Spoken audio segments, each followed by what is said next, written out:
আমাদের পায়ের নিচে মাটির কয়েক কিলোমিটার গভীরে লুকিয়ে আছে এক রহস্যময় জগৎ। লক্ষ লক্ষ বছর ধরে তাপ, চাপ ও সময় মিলে তৈরি করেছে এমন কিছু যা আমাদের সভ্যতার মূল ভিত্তি। এই হল খনিজ জগতের গল্প। লক্ষ বছর আগে গলিত লাভা ধীরে ধীরে ঠান্ডা হতে থাকে। পরমাণুগুলো সুশৃঙ্খলভাবে সাজিয়ে নেয় নিজেদের। তৈরি হয় স্ফটিক। তাপের পরিমাণ, চাপের মাত্রা এবং রাসায়নিক উপাদান মিলে নির্ধারিত হয় কোন খনিজ জন্ম নেবে।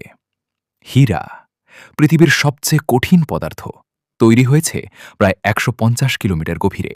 স্বর্ণ, যা কখনো মরিচা ধরে না, টিকে থাকে হাজার বছর।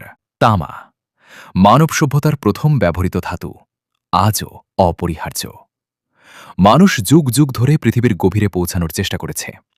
প্রতিটি টন মাটির নিচে হয়তো লুকিয়ে আছে মাত্র কয়েক গ্রাম সোনা। তবুও এই অনুসন্ধান থামে না। আপনার স্মার্টফোনে আছে ৬০টিরও বেশি খনিজ উপাদান। ব্যাটারিতে ব্যবহৃত লিথিয়াম, আধুনিক সভ্যতার নতুন তেল। খনিজ সম্পদ সীমিত, যা লক্ষ বছরে তৈরি হয়েছে তা একদিন শেষ হয়ে যাবে। আমরা কি বুদ্ধিমত্তার সাথে এই সম্পদ ব্যবহার করতে পারব?